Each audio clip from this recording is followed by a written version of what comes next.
जय जिनेन्द्र। आज का लेक्चर शुरू करेंगे। पुण्य पाप अधिकार जो हम ये कर रहे हैं उसमें समय सार का ये तीसरा पाठ है, तीसरा भाग। 2 भाग हमने कर लिया, 144 गाथा हुई थी, अब ये तीसरा भाग है। पुण्य पाप बन्ने कर्म બંધ રૂપ દૂર માની શુદ્ધાત્મા જેણે લયો નમુ ચરણ હિત જાણી। शुद्धात्मा को पुण्य और पाप दोनों कर्म है। पुण्य करना भी कर्म है, जैसे पाप करना कर्म है वैसे पुण्य करना भी कर्म है। तो दोनों को कर्म बंध रूप मानना है ना। पुण्य को भी कर्म रूप ही मानना और कर्म बंध को दूर करने के लिए पुण्य करना भी बंद कर देना। ऐसा शुद्धात्मा जो पुण्य कर को भी कर्म बांध के उसको भी करना बंद कर दे और वही हित है, वही आत्मा का हित है, ऐसा जाने। कम्मम सुहम कुशीलम सुह कम्मम चावी जाणह सुशीलम कहतम होदे सुशीलम जम संसारम पवे सेदी।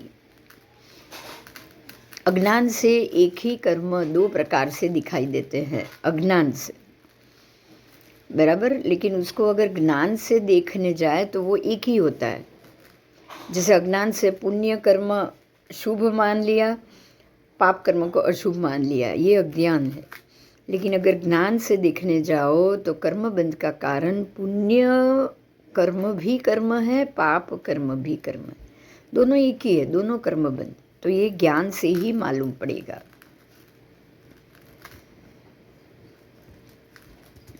संसार के प्रवेश के लिए पुण्य कर्म भी संसार का ही प्रवेश माना जाएगा। 6 कर्म अशुभ कुशील ने जाणो सुशील शुभ कर्म ने। ते केम होए सुशील जे संसार में दाखिल करे। संसार में जो प्रवेश कराए वो पुण्य कर्म भी कैसे सुशील हो सकता है, कैसे सुशील हो सकता है, बराबर। अशुभ कर्म ही कुशील है और शुभ कर्म पुण्य कर्म शुभ है और वो सुशील है, ऐसा मानना ही अज्ञान। क्योंकि जैसे अशुभ कर्म संसार में प्रवेश कराता है वैसे ही शुभ कर्म से भी संसार में प्रवेश होता है। तो शुभ परिणाम शुभ परिणति ऐसा शुभ कर्म करना संसार में ही प्रवेश कराने के बराबर होने से शुभ कर्म करना भी बंद करना चाहिए। ज्ञानी शुभ कर्म भी नहीं करते। गाथा 146। सुवर्णियम पीणीयलम बंध दे कालायसम पी जह पुरीसम बंध दे एवं जीवम सुहम सुहम वा कंदम कम्बम। सौवर्णी कमपि निगलम बध्नानि कालाय समपि यथा पुरुषम बध्नात्येवं जीवम शुभ शुभम शुभम शुभ अशुभम वाकृतम कर्म। आओ हेतु स्वभाव अनुभव और आश्रय। हेतु स्वभाव अनुभव और आश्रय, ऐसे 4 प्रकार से, ये 4 का आधार लेकर ही कर्म होता है। हेतु स्वभाव अनुभव और आश्रय। जम लोहनु त्यम कनकनु जंजीर पकड़े जकड़े पुरुष ने। लोहनु लोह का जंजीर, लोहे की जंजीर भी पुरुष को पकड़ लेगी, ऐसे ही सोने की जंजीर भी पुरुष को पकड़ लेगी। जंजीर जंजीर ही है, सोने की हो या लोहे की हो। लोहे की जंजीर पाप है तो अशुभ है, पाप है, तो सोने की जंजीर पुण्य हुआ, शुभ हुआ। सोने की जंजीर तो सोने की जंजीर, सोना कौन छोड़ेगा। लोहे को छोड़ सकते हो, सोने को नहीं छोड़ सकते आप, पर जंजीर जंजीर ही होती है, बंधन ही होता है। इसी तरह शुभ और अशुभ दोनों किए हुए कर्म जीव को बंधन ही देते हैं। बराबर। कर्म में निश्चय से कोई भेद नहीं है, कोई भेद नहीं।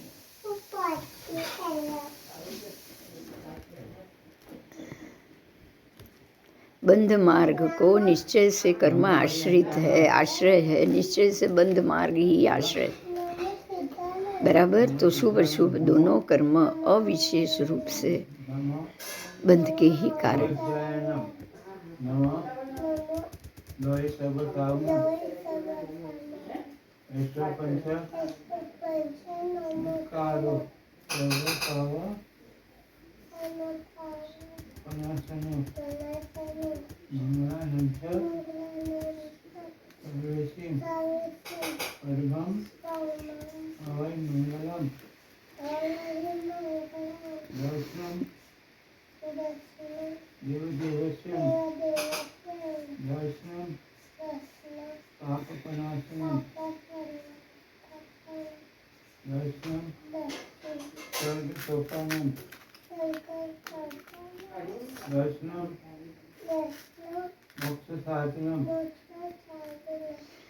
तमहादु कुशीले रागम मा कुणः माव संसर्गम साहिणो विनाशो कुशील संसर्गराय।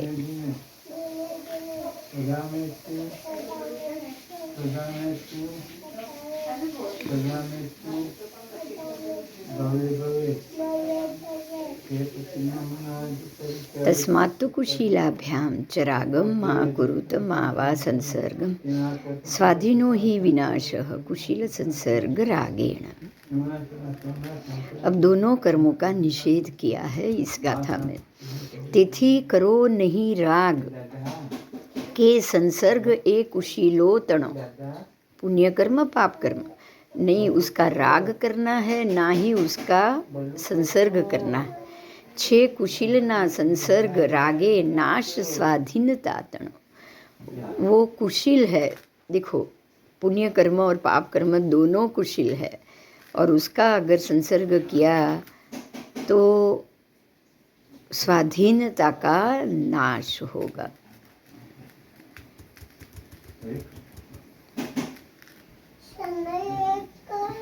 जिस तरह कुशील ऐसी मनोरम और अमनोरम दोनों शुभ और अशुभ कर्म के साथ राग और संसर्ग से बंध का कारण, कर्म बंध का कारण होने से शुभ और अशुभ कर्म का राग और संसर्ग, शुभ और अशुभ कर्म और उसके साथ का राग, उसके साथ का संसर्ग, तीनों का निषेध किया गया है। दोनों कर्म निषेध ने योग्य है। इस बात का कुंद कुंदाचार्य अपने ही दृष्टांत से समर्थन करते हैं।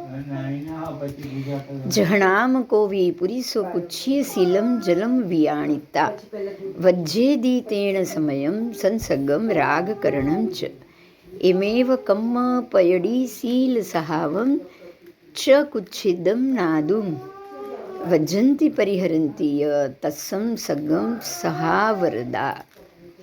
यथा नाम कोपि पुरुष कुश्चित् शीलं जनं विज्ञाय वर्जयति तेन समकं संसर्ग राग करणं च एवमेव कर्म प्रकृति शील स्वभावं च कुत्सितं ज्ञात्वा वर्जयन्ति परिहरन्ति च तत्संसर्गम स्वभावरताः।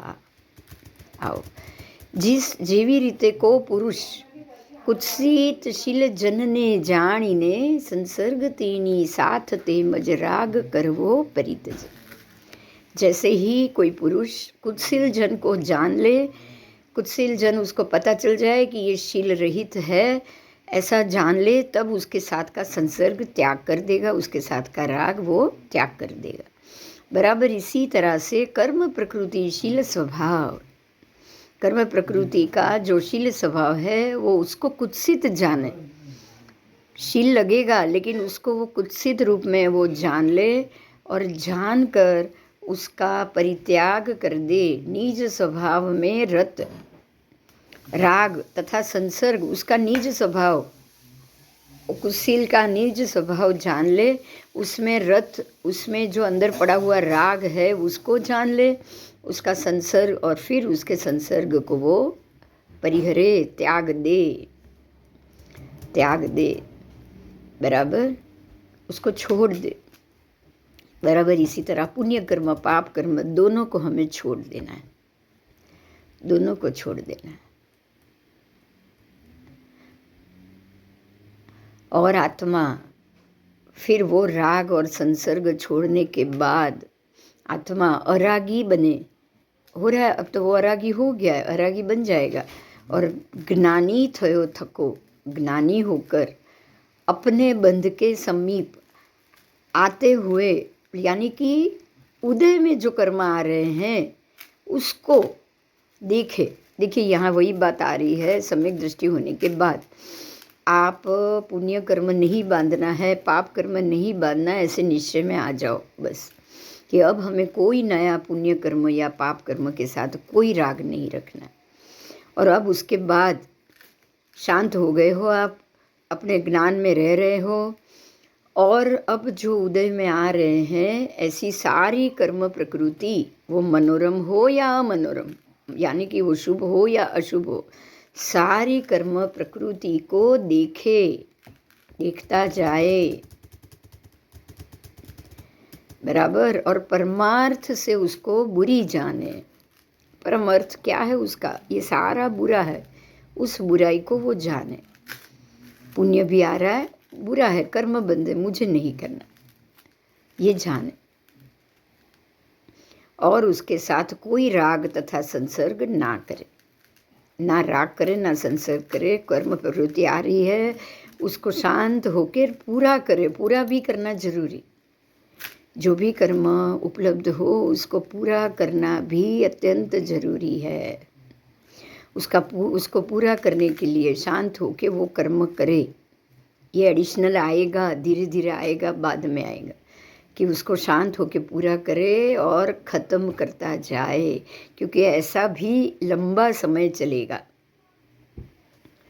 बहुत भव आएंगे। परमात्मा महावीर स्वामी को ऐसे संभाव में आने के बाद 27 भव हुए थे। सामान्य आदमी को तो कितने होंगे नहीं पता, पर शांत होके उसको देखता जाए।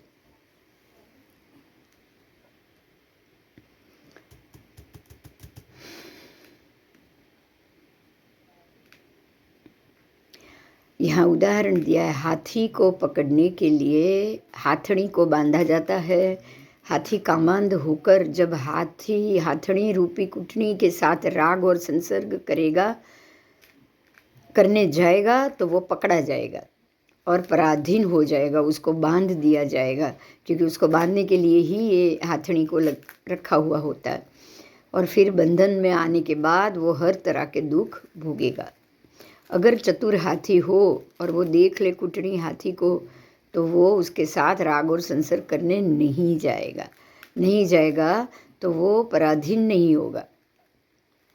वो जीव प्रकृतियों को देखेगा, सोचेगा और राग नहीं करेगा हाथड़ी का, तो ही वो बंधन में नहीं आएगा, बराबर। तो इस तरह हाथी की तरह अज्ञानी जीव कर्म प्रकृतियों को अच्छा समझता है, पुण्यवान समझता है। देखिए, पुण्य प्रकृति है, पुण्य करना चाहिए, अच्छा करना चाहिए, ये सोच के वो पुण्य प्रकृति को अच्छा समझ के, पुण्य का बंध समझ के राग तथा संसर्ग करेगा। संसारी से राग और संसर्ग दोनों करेगा, पुण्य बंध बांधेगा। और इस तरह पुण्य बंध बांध कर भी पराधीन होकर संसार का दुख वो भोगेगा। यदि वो ज्ञानी है तो उसके साथ राग और संसर्ग कभी नहीं करेगा।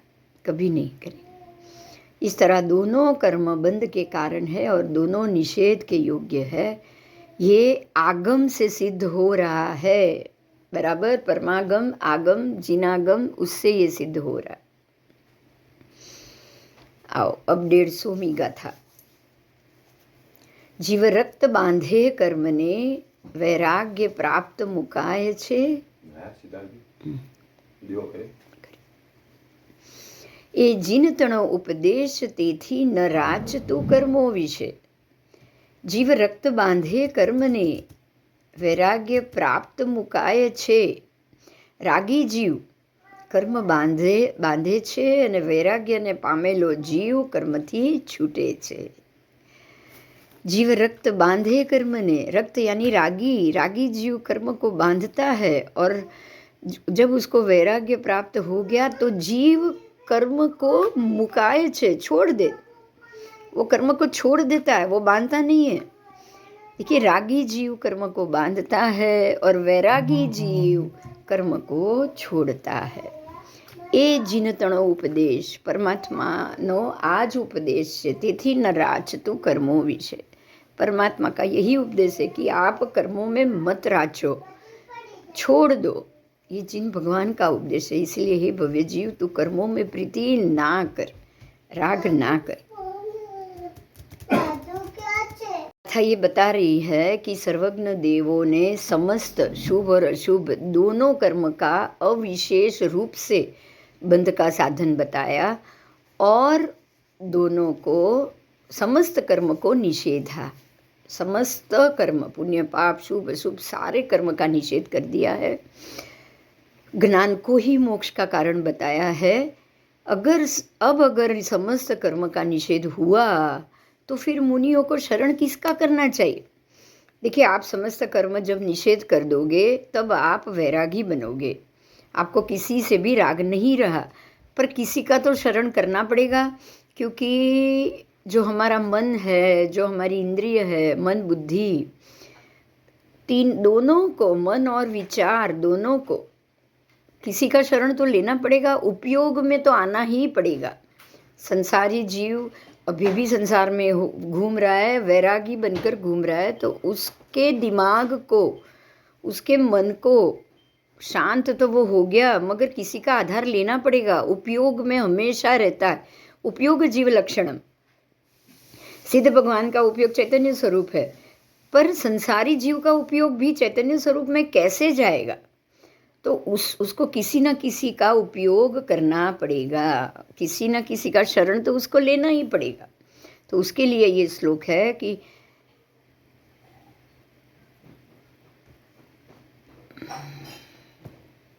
जब निष्कर्म अवस्था यानी कि निवृत्ति अवस्था प्रवर्तमान होती है, जब आप वैरागी हो गए हो, कोई कर्म नहीं कर रहे हो, तब आप निष्कर्म अवस्था में प्रवर्तमान हो। तो जब ये निष्कर्म अवस्था प्रवर्तमान होगी तब मुनियों को कुछ भी अशरण नहीं, कुछ भी अशरण नहीं, क्योंकि निष्कर्म अवस्था जब प्रवर्तमान होती है तब ज्ञान में रमण करता, आचरण करता, परिणमन करता मुनि बन जाते हैं। देखिए, हमको ये सारे राग में, पुण्य कर्म में, पाप कर्म में नहीं रहना, ये ज्ञान ही शरण है। मुझे ये कर्म नहीं करना है, ऐसा ज्ञान का ही अगर मैंने शरण ले लिया तो अब मेरे लिए कोई अशरण नहीं रहा। मतलब मुनि अब अशरण नहीं है, मुनि ने शरण ले लिया है, मुनि ने ज्ञान का शरण ले लिया। कौन से ज्ञान का शरण ले लिया? तो मुझे ये राग नहीं करना है, मुझे ये पुण्य कर्म नहीं करना है, मुझे ये पाप कर्म भी नहीं करना है, कोई भी कर्म बंद नहीं करना है। इसका अशरण उसका शरण उसने ले लिया। अब उसके लिए कुछ भी अशरण नहीं है। वो ज्ञान, इसी ज्ञान में वो आचरण कर रहा है, इसी ज्ञान में वो रमण कर रहा है, इसी ज्ञान में उनका परिणमन हो रहा है। बराबर। तो वो ज्ञान ही, ये ज्ञान ही उसके लिए शरण है कि मुझे कुछ भी नहीं करना है। और इस ज्ञान में लीन होते होते वो परम अमृत को स्वयं अनुभवता है, उसका आस्वाद लेता है और उसको वो प्राप्त कर लेता है। बराबर। सुकृत और दुष्कृत दोनों का निषेध हो गया, तो अब नहीं मुझे अब मुझे कुछ नहीं करना है, કંઈ પણ કરવાનું નથી રહેવાના કારણે मुनिपणु, इसी चीज को, सुकृत और दुष्कृत का त्याग करना है, इसी ज्ञान के अंदर वो अभी रमण रह रहा है। बराबर। आओ। परमठो खलु समो शुद्धो, जो केवली मुनि जाणी तमही ठिदा सहावे मुनिनो पावंती जीवाणम। परमार्थ खलु समय शुद्धो य केवली मुनिर्ज्ञानी तस्मिन् स्थिता स्वभावे मुनयः प्राप्नुवन्ति निर्वाणम्। આવો સર્વ કર્મનો ત્યાગ થયે જ્ઞાનનું મહાશરણ છે. તે જ્ઞાનમાં લીન થતાં સર્વ આકુળતા રહિત परमानंदनो भोगवटो थाय छे। बराबर, सर्व कर्म का त्याग हो करना ही महाज्ञान है। बस ये बात पता चल गई और उसी ज्ञान के अंदर आपने शरण ले लिया कि यही महाज्ञान है कि मुझे सर्व कर्म का त्याग करना है। तो उससे जो स्वाद उत्पन्न होता है वो स्वाद मात्र ज्ञानी को पता है कि उससे क्या स्वाद उत्पन्न होगा। बराबर, अज्ञानी जीव कषाई है, सर्व कर्म में ही वो स्थित है, उसको ही सर्वस्व जानकर उसी में लीन हो रहा है। अरे मुझे ये काम करना, अरे मुझे ये बाकी, मैंने ये काम किया, उसका ही आनंद उसको कंटिन्यू, वो जो आनंद में है। बराबर वैसे ही ज्ञानी भी एक ऐसा आनंद में, मुझे कुछ नहीं करना है, ना शुभ करने जाना है ना अशुभ करने जाना है, वो उसी ज्ञान में रत रहेगा कि मुझे कुछ नहीं करना है। जो आनंद है पता नहीं, बहुत अच्छा आनंद आता है, उसका भी एक स्वाद आता है। बराबर, कि कुछ भी करूँगा पुण्य बंद हो गया, ये मुझे नहीं चाहिए। कुछ भी अशुभ हुआ, पाप बंद हुआ, ये भी नहीं चाहिए। अगर पाप बंद नहीं करूँगा, पुण्य बंद करूँगा तो ये भी मुझे नहीं चाहिए। परमार्थ छे न कि समय छे शुद्ध, केवड़ी मुनि ज्ञानी छे, एवा स्वभावे स्थित मुनियो मोक्षनी प्राप्ति करे। निश्चय से जो परमार्थ है, परमार्थ जो परम पदार्थ है, परमार्थ मतलब जो परम अर्थ है, परम अर्थ ही मेरी आत्मा, शुद्ध आत्मा। बराबर, उसका चैतन्य स्वरूप वही परमार्थ, वही समय है। परमार्थ छे नक्की, समय छे शुद्ध। परमार्थ छे कौन? समय छे, जो समय है वही परमार्थ, जो शुद्ध है वही परमार्थ, जो शुद्ध आत्मा है, जो शुद्ध चैतन्य स्वरूप है वही समय है, वही परमार्थ है, वही परम सत्य है। बराबर, केवड़ी मुनि ज्ञानी छे। मुनि को ये ज्ञान हो गया, मुनि को अगर ये ज्ञान हो गया तो ऐसे स्वभाव में स्थित, अब मैं यही स्वभाव में आ गया कि परमार्थ ही शुद्ध है, परम चैतन्य स्वरूप ही शुद्ध है, कुछ नहीं करना ही शुद्ध है, कोई कर्म नहीं करना ही शुद्ध है। जब ये स्वभाव आ गया, उस स्वभाव में वो रह गया, ठहर गया, ठहर गया, ठहर गया, ऐसा मुनि ही मोक्ष की प्राप्ति करेगा, वो निर्वाण को प्राप्त होगा।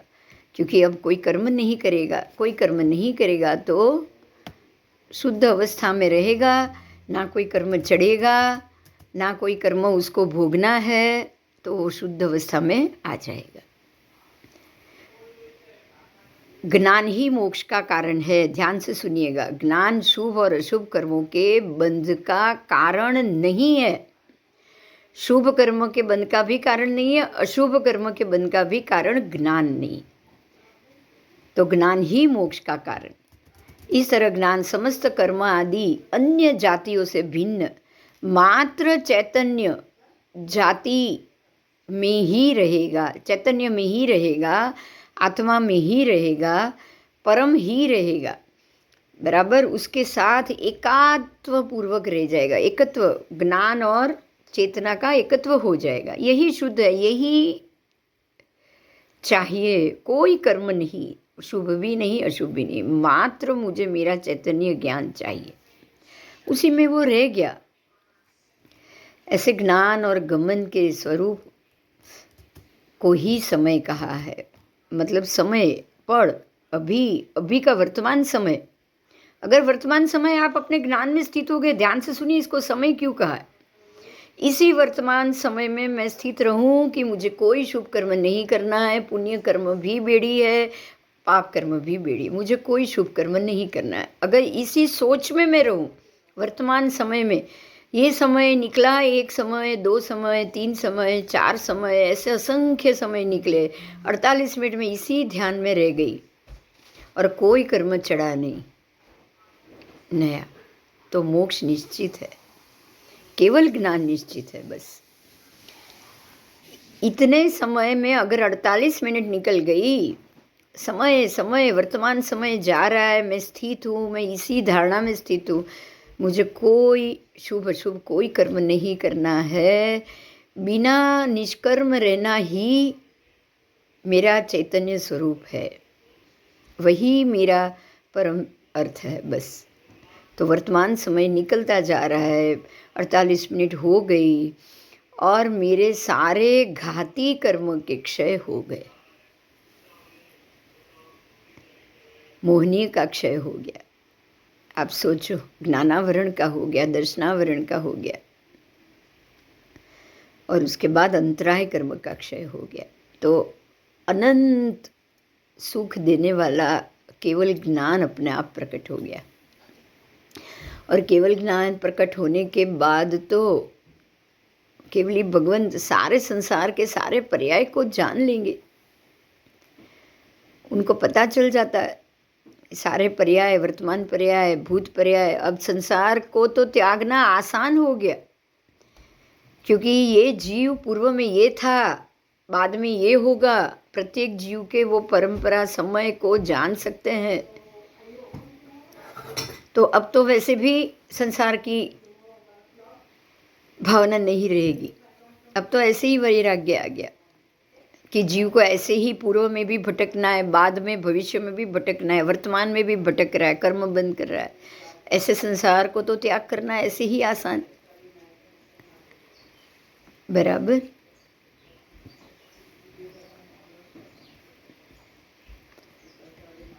इस प्रकार एक साथ सर्व नयों के पक्ष में अमिश्रित ऐसा एक ज्ञान स्वरूप, केवल चिन्ह मात्र वस्तु स्वरूप उनको पता चल गया। वो ज्ञान प्रकट हो गया, केवल चिन्ह मात्र वस्तु, चित मात्र ही एक वस्तु है, चैतन्य स्वरूप ही एक ऐसा वस्तु है, वो प्रकट हो गया बस। तो केवल ज्ञान प्रकट हो गया। ये मात्र ज्ञान मात्र भाव स्वरूप मनन का है, चिंतन मनन, स्व ज्ञान में चिंतन मनन कि मुझे कोई भी कर्म नहीं करना है, शुभ भी नहीं अशुभ भी नहीं, मेरी आत्मा शुद्ध है, उससे मुझे कोई कर्म, उसको कोई कर्म की जरूरत नहीं। बस अभी हमको यही चिंतन मनन करना है सतत। अब वो स्व के भवन में आ गया, स्वभाव में आ गया, स्व के सोच में आ गया। परमठ ही दु अठी दो जो कुण दी, तवम वदम च धारे दी, तम सवम बाल तवम बाल वदम बेनती सवण हु, परमार्थे त्वस्थित यह करोति तपोव्रतम च धारयति, तत्सर्वं बालतपो बालव्रतम ब्रुवन्ति सर्वज्ञाः। स्व के भवन मात्र का स्वरूप है, उसको ही स्वभाव का है। स्वभाव का अर्थ है मेरे अपने भाव, अपना भवन में मैं रहूं ऐसा भाव, अपने ही अंदर मैं रहूं वो भाव। स्वभाव, स्व के अंदर रहने की इच्छा, भाव यानी इच्छा, भाव यानी मेरी सोच ऐसी बन जाए मैं अंदर ही रहूं, कहीं बाहर जाऊं ही नहीं। स्वतः भाव, अपने ही भाव, अपना ही चैतन्य में रहने का भाव, चैतन्य अपने ही चैतन्य के भवन में, भवन ही मात्र मेरा स्वरूप हो ऐसा सद्भाव, उसको ही कहेंगे स्वभाव। सतस्वरूप ही मेरा चैतन्य है, अलग नहीं।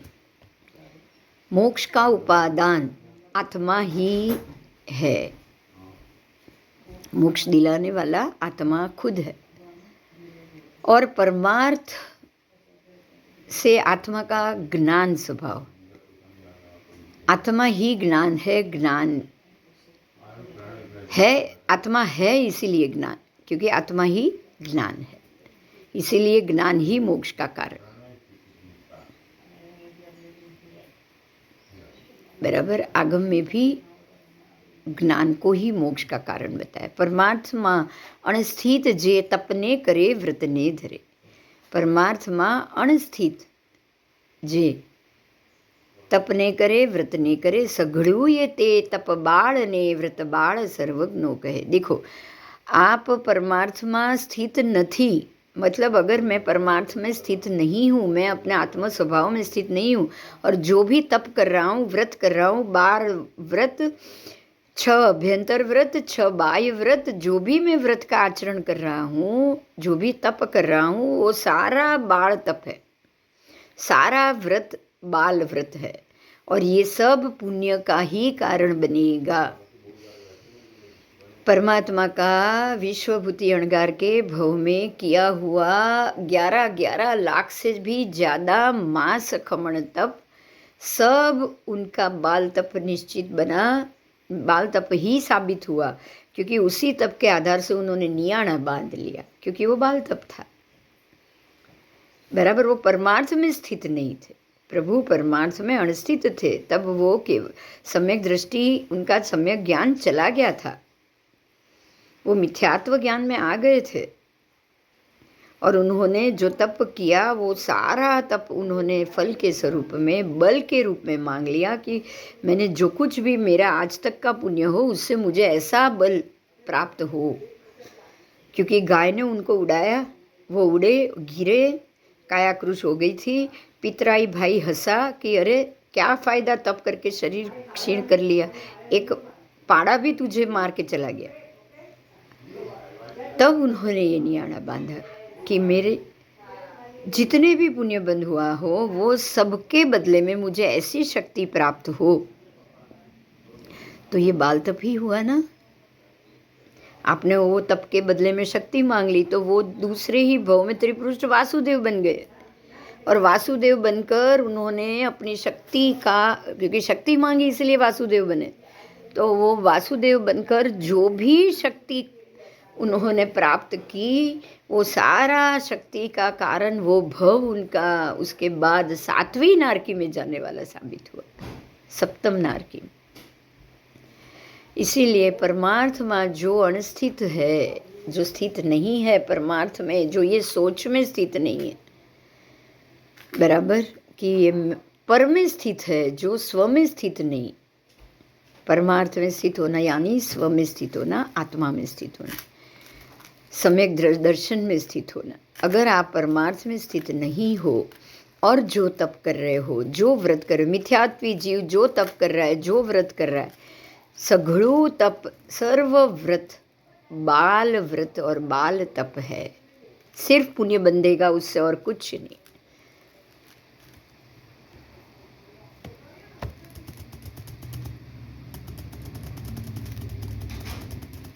एक 153वीं गाथा।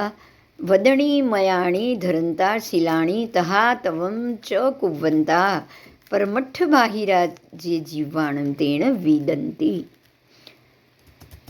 व्रत नियमान धारयंत शिलानी तथा तपश्च कुर्वंत परमार्थ बायाये निर्वाणं तेन विदन्ति।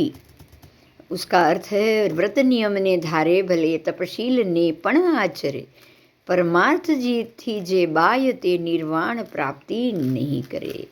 जो भी व्रत नियम को आप वो धारे, तपशील भी आचरे, लेकिन वो अगर परमार्थ में नहीं है, जो परमार्थ से जो बाह्य है, जो बाहर है, वो निर्वाण प्राप्त नहीं कर सकता।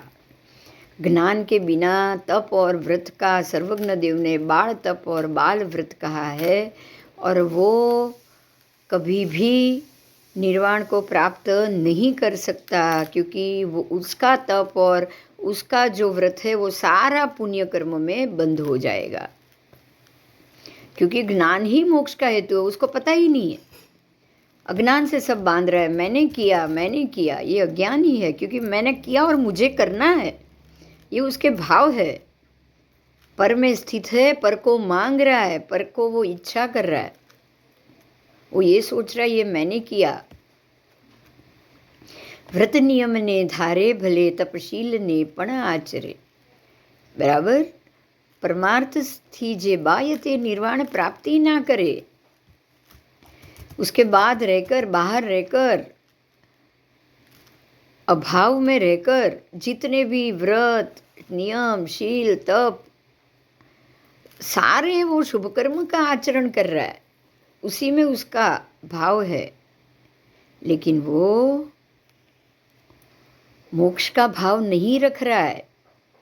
बराबर।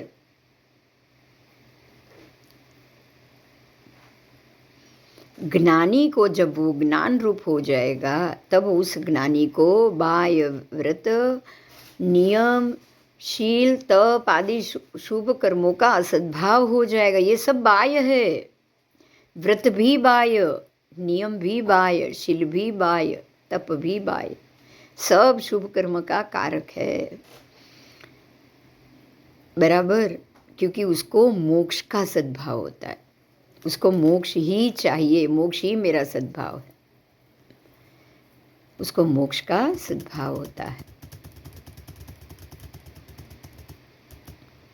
परमठ बाहिरा जेते अणानेण पुण्यमिच्छन्ति संसारम गण मन हेदुम पी मोक्ष हेदुम अजानन्ता परमार्थ बाया येते अज्ञानेन पुण्यमिच्छन्ति संसार गमन हेतुम अपि मोक्ष हेतुम अजानन्तः।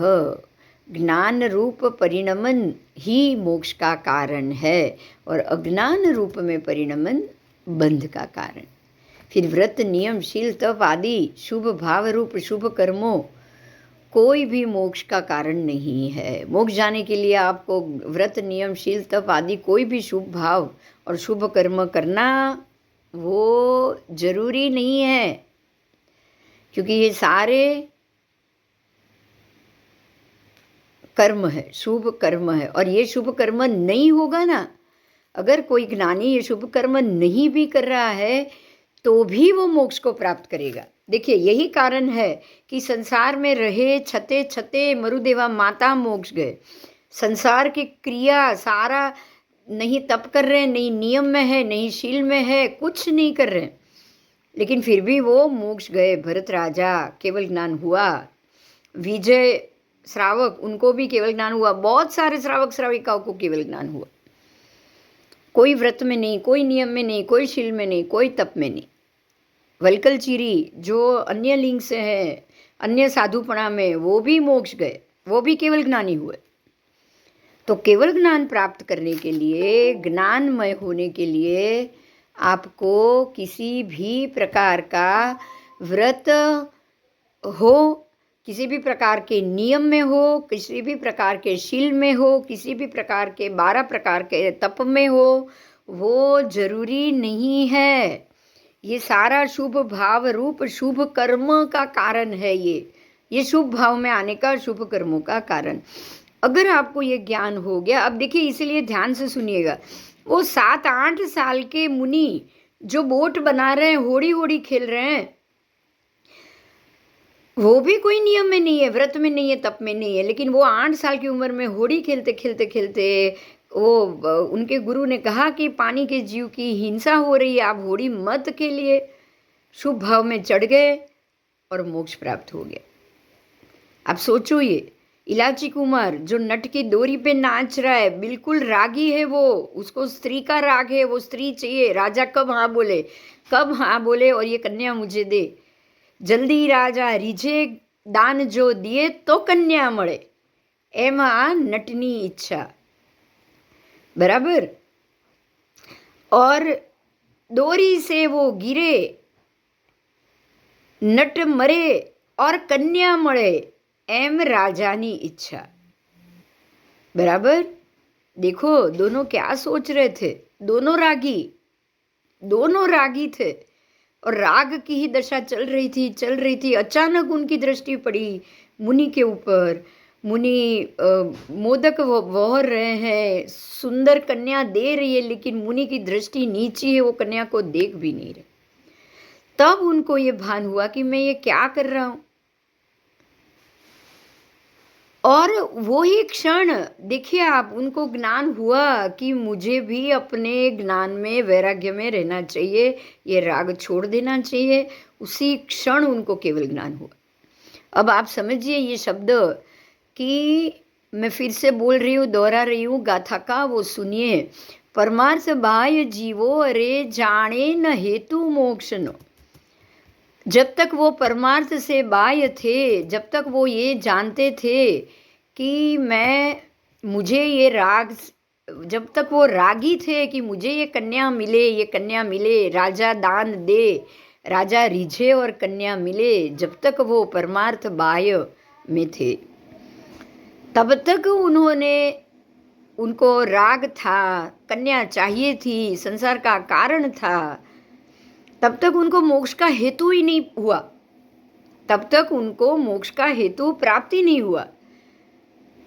बराबर, क्योंकि वो अज्ञानी थे, उनको पुण्य चाहिए था, उनको कन्या चाहिए थी, उनको राग चाहिए था, उनको दान चाहिए था, और उनको अज्ञान से थी ते पुण्य इच्छे हेतु जे संसार नो। उनको संसार चाहिए था, उनको कन्या से राग से संसार भोगना था। लेकिन जब उनको वैराग्य हुआ कि अरे मुझे ये कन्या राग का कारण है, ये देखो मुनि इतनी सुंदर कन्या है लेकिन देख तक नहीं रहे, और मैं ये कन्या के लिए नाच रहा हूँ, मैं नाच रहा हूँ, राजा भी रिझ नहीं रहा है क्योंकि उसको भी कन्या चाहिए, उसकी भी दृष्टि है कन्या के ऊपर। तब उनको ये स्वरूप हुआ कि भाई मुझे ये छोड़ देना है, मुझे ये कन्या राग संसार सब छोड़ देना है, मैं भी मुनि की तरह वैरागी बन जाऊँ, मैं भी ये सब छोड़ दूँ। और जब उन्होंने छोड़ दिया, नट की डोरी पे नाचते नाचते छोड़ दिया, तभी उनको डोरी पे ही केवल ज्ञान हुआ। अब सोचिए, यहाँ पर कोई तप है क्या? बोलो, कोई नियम था उनको? नहीं, कोई तप नहीं था, कोई नियम नहीं था, कोई व्रत नहीं था, कोई पचकान नहीं था, कुछ नहीं था। ना तप था, ना नियम था, ना व्रत था, ना पचखान था, ना वो श्रावक भी थे, कुछ नहीं थे, नट थे बराबर, ना वो साधु थे। लेकिन क्या मिला उनको? उनके पास क्या था? क्या प्राप्त हुआ उनको? क्या सोच आई? मात्र वैराग्य की। क्या सोच आई? वैराग्य। मात्र वैराग्य की, कि ये सारा राग, ये संसार, ये कन्या, ये सब छोड़ दूं मैं बस। ये वैरागी साधु है, उनको भी कन्या स्त्री सामने खड़ी है, उनको देखना तक नहीं है, और मैं एक सुंदर स्त्री को प्राप्त करने के लिए ये नाटक कर रहा हूँ बस।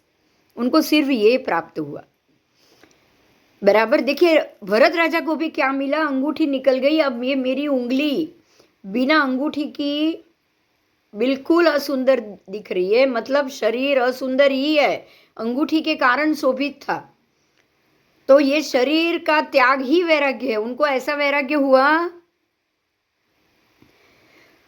मरुदेवा माता, जब पता चला कि मैं बेटा बेटा करके रो रही हूं, लेकिन मेरा बेटा केवल ज्ञान को वर गया, उसने मां नहीं किया है, उसने ममत्व को छोड़ दिया है, तो मैं भी उसी की तरह वैरागी बन जाऊं, मैं भी बेटा बेटा छोड़ दूं।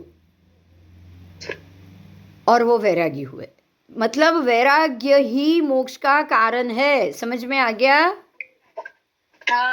वैराग्य यानी कि स्व में स्थित, मुझे कुछ नहीं चाहिए, मुझे कुछ नहीं, मुझे संसार का कोई राग नहीं चाहिए, कोई पुण्य बंध नहीं, कोई तप नहीं, कोई व्रत नहीं, कोई नियम नहीं, कुछ नहीं। अब यहाँ आपके लिए ये बहुत अच्छी बात है, ये समझिएगा। शरीर से कोई व्यक्ति नहीं तप कर सकता है, नहीं कुछ कर सकता है। आप कर सकते हो? जो तप कर सकता है उसके लिए बहुत अच्छी बात है, लेकिन जो नहीं कर सकता है उसके लिए भी ये बहुत अच्छी बात है कि नहीं? बताओ। अगर आप व्रत नियम तप का आचरण कर सकते हो, बहुत अच्छी बात।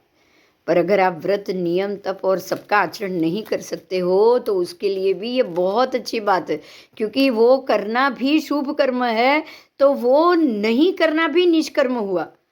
बराबर। तो अब आपको निष्कर्मा बनना है तो ही वैराग्य आएगा। अगर आप निष्कर्मा नहीं बनोगे, निष्कर्म नहीं शुभ कर्म नहीं अशुभ कर्म, आज का जो है ये अधिकार पुण्य पाप दोनों के त्याग करने का। बराबर। पुण्य कर्म का पक्षपात नहीं करना। पुण्य कर्म करेंगे तो ही मोक्ष है ना, ना। परमार्थ बाह्य जीवो अरे जाने न हेतु मोक्ष नो। परमार्थ से बाह्य रहोगे तो मोक्ष का हेतु नहीं मिलेगा। आपका हेतु ही, आपका ध्यान, आपका उपयोग ही मोक्ष का नहीं रहेगा। तो अगर मोक्ष का हेतु नहीं है तो ऐसा अज्ञान से जो भी पुण्य का बंध हुआ सारा संसार के हेतु देगा, सारा संसार का ही हेतु देगा। ठीक है, तो वैराग्य से कभी भी वंचित नहीं रहना। वैराग्य का अर्थ ही होगा सर्व चीज की इच्छा का त्याग, सर्वस्व का त्याग। आओ, कितने अज्ञानी लोग दीक्षा लेने के समय सामायिक की प्रतिज्ञा लेते हैं, परंतु सूक्ष्म ऐसे आत्म स्वभाव की श्रद्धा, लक्ष्य तथा अनुभव नहीं कर सकने की स्थूल लक्ष्य वाले उस जीव को स्थूल संक्लेश परिणाम को छोड़ के ऐसे ही स्थूल विशुद्ध परिणामों में शुभ वो राचते हैं। और ऐसा आत्म स्वभाव ही सूक्ष्म होता है। देखिए, आपको मोक्ष चाहिए, वैराग्य की स्थिति आएगी तो सामायिक अवश्य आएगा। आएगा कि नहीं बोलो? क्योंकि अगर आपको वैराग्य चाहिए तो सर्व स्व का त्याग, मन वचन काया से त्रिविध सर्व का त्याग करना जरूरी है कि नहीं? अगर वैराग्य चाहिए तो बोलो। जरूरी है, जरूरी है, जरूरी है। तो इसीलिए वास्तविक रूप में सर्व कर्म रहित आत्म स्वभाव का अनुभव वो मन से हुआ तो मन से आप वैरागी बन गए। अब वचन से कैसे वैरागी बनोगे? तो दो हाथ जोड़ के सवम जोगम मन वचन काया ये सर्वम सवम जोगम पचखामी, सर्व योगों का पचखान करोगे तो ही वचन से आएगा। बराबर। सवम सावध्यम जोगम पचखामी, करेमी बंदे में क्या बोलना है? तीर्थंकर प्रभु बोल रहे हैं सवम सावध्यम योगम पचखामी। बराबर। और दुवी है दुविध पचखान नहीं लेते, वो मन वचन काया तीनों से पचखान लेते हैं। जो आजीवन सामायिक लेते हैं वो त्रिविधे पचखान लेते हैं, मन वचन काया तीनों से। बराबर। तो अगर आपको वैराग्य आ गया है, आपकी आयु बाकी है, बाकी सारे कर्म का उदय होगा ही होगा, तो वो कर्म से बचने के लिए त्रिविध मन वचन काया तीनों से सामायिक लेना बहुत आवश्यक है। ठीक है, केवल ज्ञान होने के बाद तो लेना ही लेना है। देखिए, भरत राजा को जैसे केवल ज्ञान हो गया और विजय राजा को जैसे केवल ज्ञान हो गया था, देव आकर उनको कपड़े देंगे कि नहीं बोलो? देंगे। देव आकर उनको कपड़े देंगे, दीक्षा देंगे। परमात्मा की भी जब तीर्थंकर भी राजा के रूप में विचरमान होते हैं, तब जब उनका समय आता है, लोकांतिक देव आकर विनती करते हैं और उनको दीक्षा देते हैं। तो देव आकर बोलेंगे आओ अब आपका दीक्षा का समय हो गया है। तो जब उनका दीक्षा का समय हो जाएगा तीर्थंकर परमात्मा का, तब भी देव आकर उनको दीक्षा देते हैं। और जब केवली बन जाते हैं, मानो कि श्रावकपणा में वो केवली हो गए। मरुदेवा माता तो केवली होने के बाद दूसरे ही समय में मोक्ष चले गए, लेकिन विजय राजा, उसके बाद ये भरत राजा, वो केवली बने। उसके बाद आयु बाकी था तो देव आए और उन्होंने उनको सामायिक का साधु के कपड़े दिए और सामायिक में उनको लाया।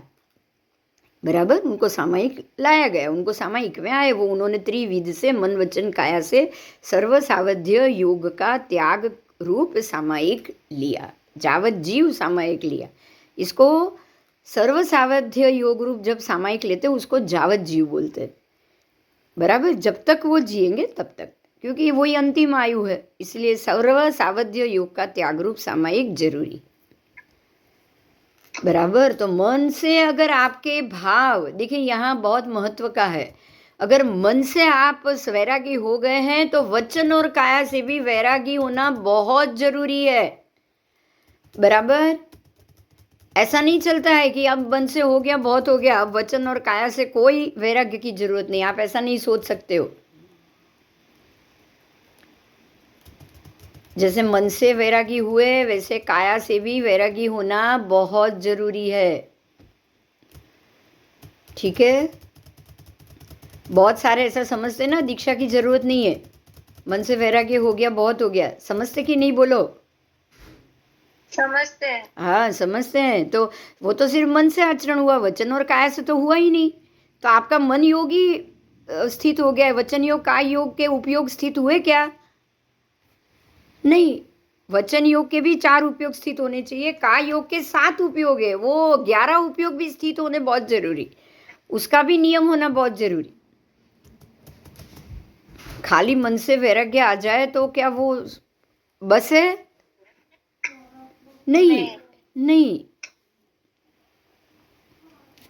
देखिए यहाँ यही बात को समझते हैं। मन से वैराग्य आ गया केवली भगवंतों को, मतलब 4 घाती कर्म का क्षय हो गया। तो अब 4 घाती कर्म का क्षय हो गया तो इसी भव में उनको ये तो निश्चित है।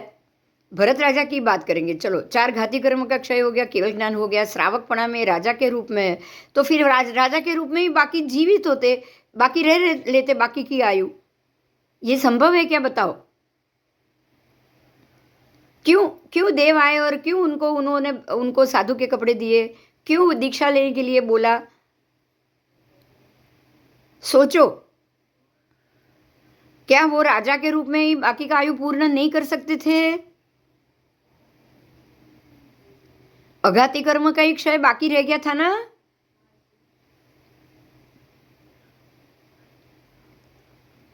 लेकिन समझना है अघाती कर्म का क्षय बाकी है। जैसे जैसे अघाती कर्म का उदय आता जाएगा ऐसे, क्योंकि ये तो लंबी आयु है, उनको भी लंबी आयु होती है, बहुत सारे वर्ष, लगभग 1 लाख पूर्व वर्ष तक वो केवलीपणा में विचरना है, अघाती कर्म के साथ विचरना है। तो वो 1 लाख पूर्व वर्ष तक अगर वो अघाती कर्म में विचरे, वो भी बिना दीक्षा लिए संसारी रूप में, तो सर्वसावध्य योग का वो पालन कर सकेंगे? बोलो, कर पाएंगे?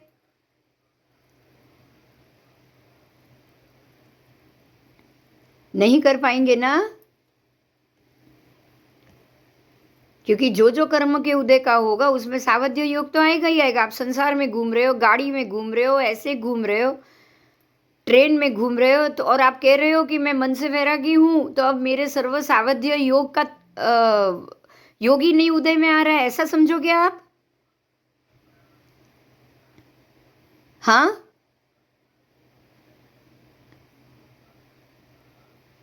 ये संभव नहीं है।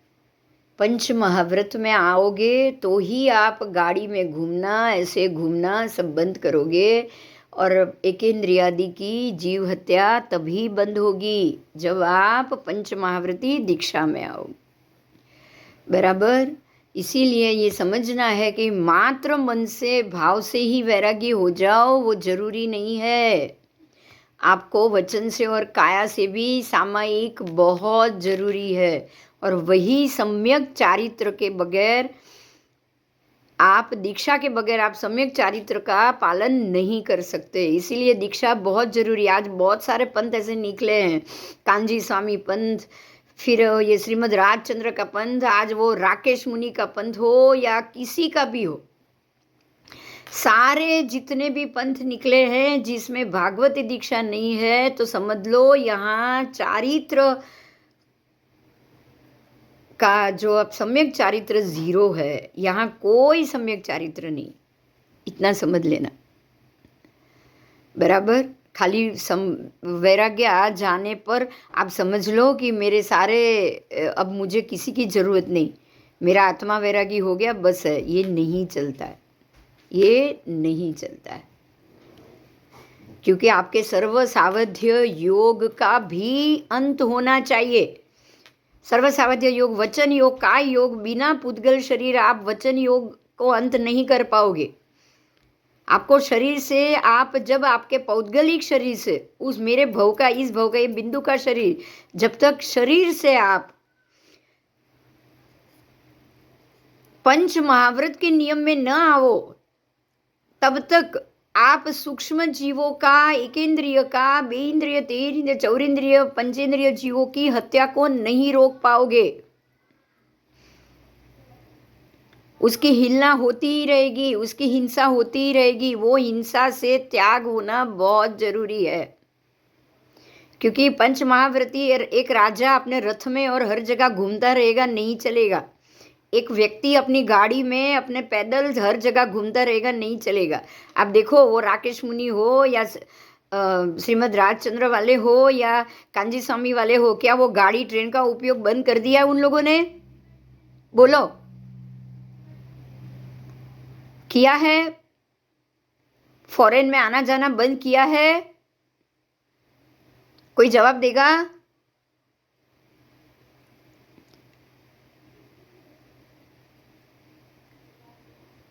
फिर कहाँ से वो लोग अपने सम्यक दर्शन में आए, सम्यक चारित्र में है? बताओ।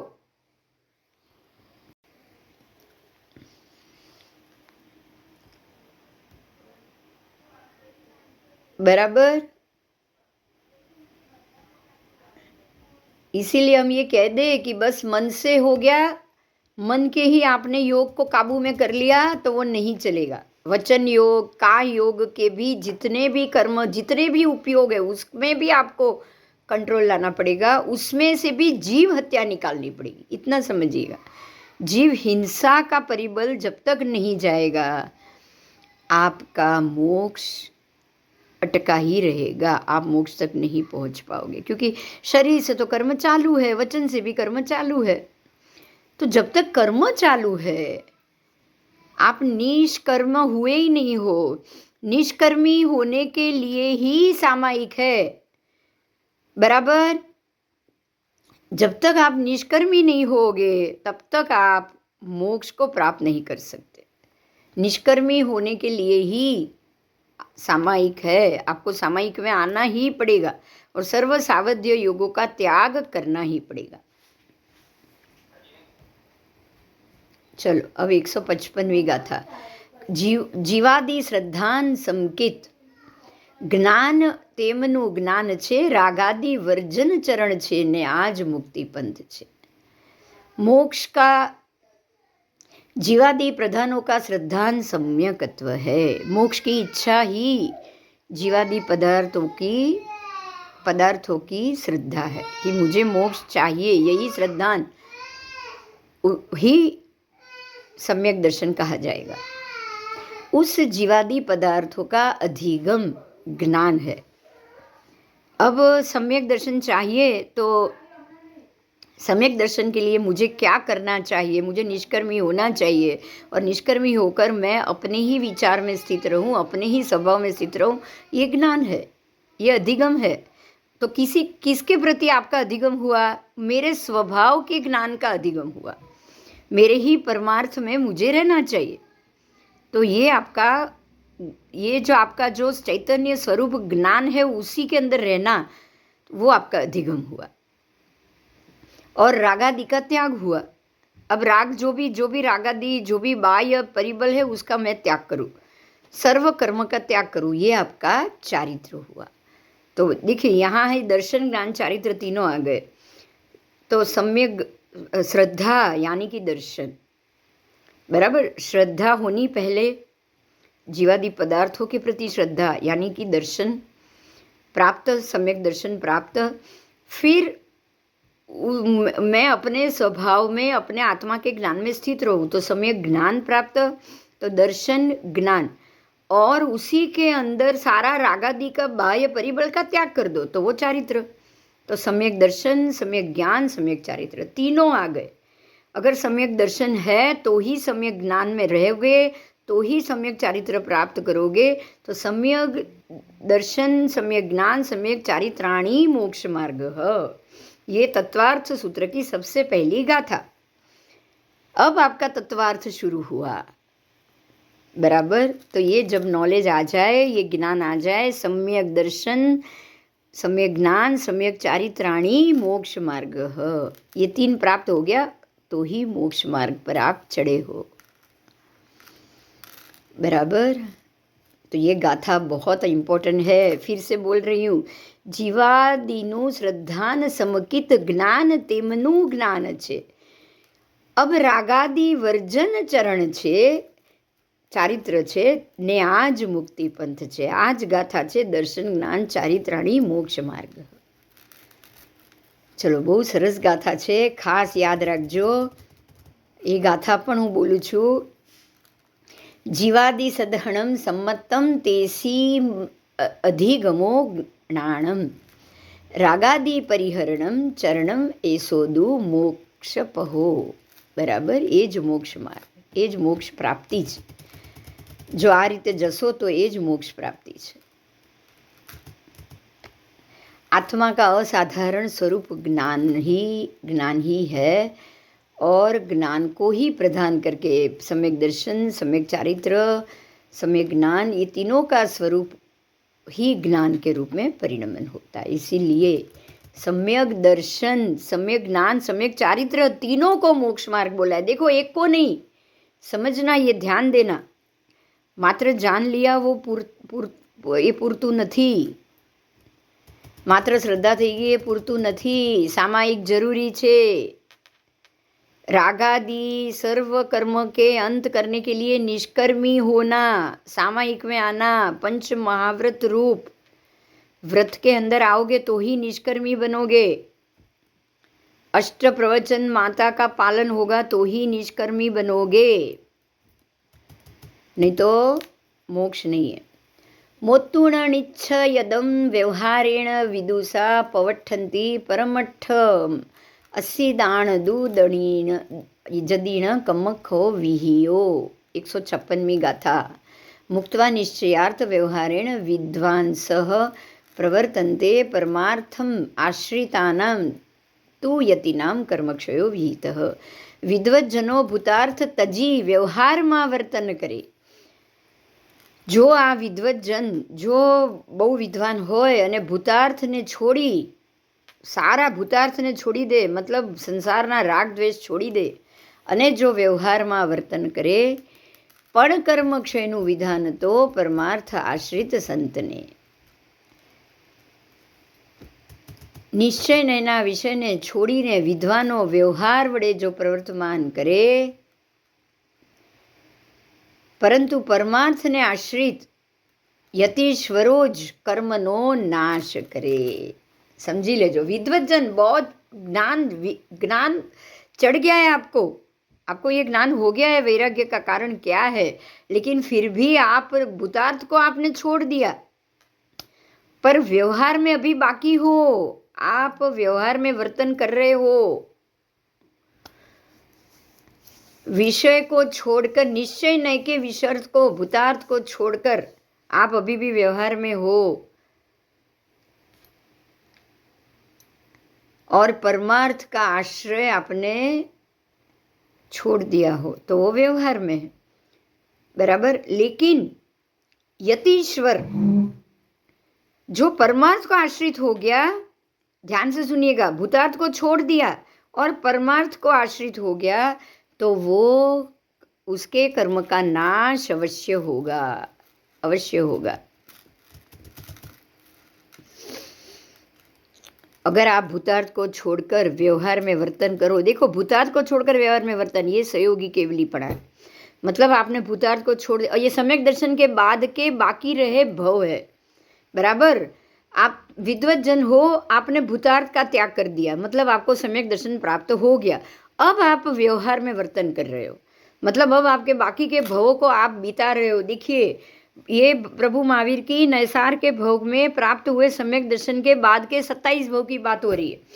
भगवान महावीर के भोग की बात करेंगे हम। नैसार के भोग में उन्होंने भूतार्थ को छोड़ दिया। भूतार्थ यानी कि संसार मुझे नहीं चाहिए, मुझे भी मोक्ष चाहिए, नवकार ले लिया मुनिजन से और उन्होंने भूतार्थ को छोड़ दिया।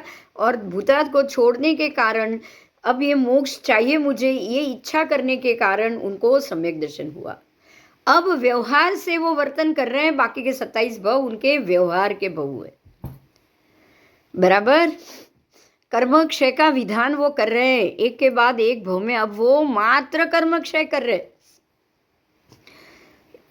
પણ કર્મક્ષયનું વિધાન છે, अभी भी उनको 27 भव के कर्मक्षय करना है, उसका विधान बाकी है। ठीक है, अगर अब वो बाकी के 27 भव के पर कर्मक्षय का विधान पूरा कर ले तो परमार्थ आश्रित संत ने, समझ में आ रहा है, उन्होंने परमार्थ को आश्रित कर लिया है, वो अंदर से संत बन चुके हैं, सम्यक दर्शनी बन चुके हैं, तो अब कर्मक्षय का उनको सिर्फ विधान रहेगा, सिर्फ कर्म क्षय का विधान, नए कर्म बंध का नहीं। ये गाथा ये कह रही है। अब प्रभु के भव को सम्यक दर्शन आ गया तो बाकी के 27 भव मात्र કર્મક્ષયનું વિધાન છે। બરાબર।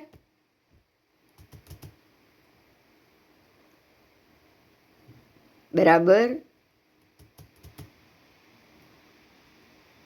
ये गाथा का ये अर्थ है कि अब बाकी के भव उनके मात्र कर्मक्षय का विधान है।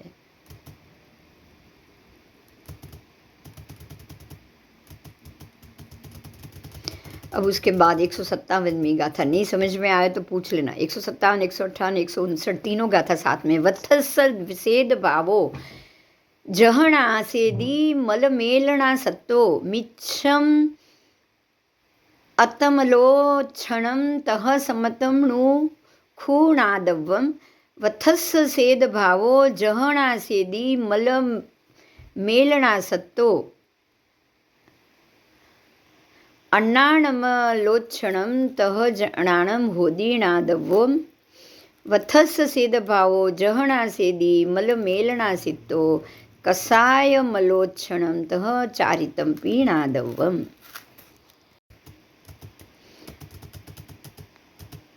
वस्त्रस्य श्वेत भावो यथा नश्यति मलमेलन नासक्त मिथ्यात्व मलावच्छन्नं तथा सम्यक्त्वं खलु ज्ञातव्यं। वस्त्रस्य श्वेत भावो यथा नश्यति मेलनासक्तम् अज्ञानं मलावच्छन्नं तथा ज्ञानं भवति ज्ञातव्यं। वस्त्रस्य श्वेत भावो यथा नश्यति मेलनासक्तः कषाय मलावच्छन्नं तथा चारित्रमपि ज्ञातव्यं। मळ મિલન લેપથી નાશ પામે શ્વેતપણું જેમ વસ્ત્રનું મિથ્યાત્વ વમળના લેપથી સમ્યકત્વ એ રીત જાણવું। મળ મિલન લેપથી નાશ પામે શ્વેતપણું જેમ વસ્ત્રનું મળ અજ્ઞાન મળના લેપથી વળી જ્ઞાન એ રીત જાણવું। મળ મિલન લેપથી નાશ પામે શ્વેતપણું જેમ વસ્ત્રનું ચારિત્ર પામે નાશ લિપ્ત કષાય મળથી જાણવું। દર્શન જ્ઞાન ચારિત્રથી કઈ રીતે મળ નાશ પામે છે એ ભાવ બતાવ્યો છે। जिस तरह वस्त्र का श्वेत भाव मेल के कारण मेल लगने से नाश उसका श्वेत भाव नष्ट हो जाता है। बराबर, वस्त्र मलिन हो जाता है अगर मल लगेगा तो। बराबर इसी तरह मिथ्यात्व लग जाने से सम्यकत्व रूपी वस्त्र मलिन हो जाता है। आपका सम्यकत्व मलिन हो जाएगा। जैसे ही मिथ्यात्व लगेगा सम्यकत्व मलिन हो जाएगा। जैसे ही अज्ञान लग जाएगा सम्यकत्व मलिन हो जाएगा। जैसे ही कुचारित्र लग जाएगा आपका वस्त्र मलिन हो जाएगा, आपको मिथ्यात्व प्राप्त हो जाएगा। इसीलिए कुचारित्र का नहीं लगना बहुत जरूरी है। बराबर। तो अगर दर्शन ज्ञान चारित्र तीनों नहीं होगा तो कहाँ से आपको आप सम्यकत्व को टीका पाओगे? सोचो, टीका पाओगे? बोलो। सम्यक दर्शन, सम्यक ज्ञान, सम्यक चारित्र अगर तीनों नहीं है तो चारित्र टिकेगा ही नहीं। चारित्रों के बगैर सम्यक ज्ञान टिकेगा ही नहीं। समझिए, ध्यान से समझिएगा। अगर सम्यक ज्ञान सम्यकत्व चाहिए तो सम्यक दर्शन, सम्यक ज्ञान, सम्यक चारित्र तीनों जरूरी। ऐसा नहीं कि बस समझ में आ गया, अब हम साधु बन गए, अब मन से साधु हो गए, बस ये नहीं चलेगा। बार बार ये बात आ रही है, मात्र ज्ञान से मोक्ष नहीं है, समझिएगा। ज्ञान और क्रिया दोनों चाहिए, दोनों चाहिए। जितना ज्ञान चाहिए उतनी ही क्रिया भी चाहिए। सो सव्वनाण दरीसी कम्मर एण नियेच्छा नियणा वच्छणो संसारम समावणो न विजानदी सव्वदो सव्वम स सर्व ज्ञानदर्शी कर्म रजसा निजेना वच्छन संसार समापन्नो न विजानाति सर्वतः सर्वम। ते सर्वज्ञानी सर्वदर्शी पण निज कर्म रज आच्छादने संसार प्राप्त न जानतो ते सर्व रीते सर्वने। वो आत्मा स्वभाव से सर्व को जाननारा और देखनारा तो हो गया, लेकिन अपने कर्म मल से अभी भी खरडाया हुआ है, व्याप्त हुआ है, इसीलिए वो संसार को प्राप्त होता जाता है, तो वो सर्व प्रकार से सर्व को नहीं जान सकता। देखो, सम्यक दर्शन तो आ गया है, लेकिन वो आत्मा स्वभाव से तो सर्व को जानने वाला हो गया, उसको पता चल गया कि मैं कौन हूँ। सम्यक दर्शन आने से मैं कौन हूँ, मैं एक आत्मा हूँ, मैं संसार से अलिप्त हूँ, वो तो उसने जान लिया। ठीक है, अपने अपने आप को वो देखने वाला भी हो गया, क्योंकि अब आपने जाना तो आपने पहले आपको देखा है, तभी आपने अपने आप को जाना है। देखो, जब तक आप स्व आत्मा को देखोगे तब तक आप उसको जान नहीं पाओगे। मतलब अगर आप ये जानते हो कि मेरा आत्मा संसार से अलग है, मतलब आपने उस आत्मा को देख लिया है, तो आपने स्व को देख लिया, स्व को जान लिया। ठीक है, लेकिन फिर भी कर्ममल से लेपित हो, आपका आत्मा अभी भी बाकी सारे कर्ममल से लेपित है। मात्र सम्यक ज्ञान हुआ आपको, सम्यक ज्ञान सम्यक दर्शन के बाद ही होता है। आपको पहले उसमें श्रद्धा हुई ना कि मेरा आत्मा अलग है, संसार अलग है, मतलब आपको सम्यक दर्शन हो चुका है। और अब आप अपने आत्मा को संसार से अलिप्त करना चाहते हो, तो अब आपको सम्यक ज्ञान भी हुआ कि मैं कैसे अलिप्त कर सकता हूँ। ठीक है, तो ये सम्यक ज्ञान सम्यक दर्शन हो गया। अब आप सम्यक तत्व में पदार्पण कर लिए, नैसार के भव में उनको सम्यक दर्शन हो गया। अब बाकी के भव आपको व्यवहार रूप में निकालने पड़ेंगे। भगवान के 27 भव हुए, हमारे भी वो भव चालू, ऐसा सोचो। अब आप बाकी के भव निकालोगे, व्यवहार से निकालोगे, लेकिन इतना समझिएगा कि मूल आपका आत्मा अपने स्वभाव में आ गया है। अब आप व्यवहार से बाकी के भव निकाल रहे हो, व्यवहार से अब आप कर्म बंद कर रहे हो, छूट रहा है। अब आप कर्म बंद नहीं कर रहे हो, ऐसा बंद हो रहा है, उदय में आ रहा है, आप कर्म कर रहे हो और आप उससे छूट रहे हो। समझ में આવી? બહુ સરસ વાત છે, સમજમાં આવી ગઈ? हाँ, आप व्यवहार से मात्र कर्म बंद कर रहे हो और उससे छूट रहे हो, बराबर।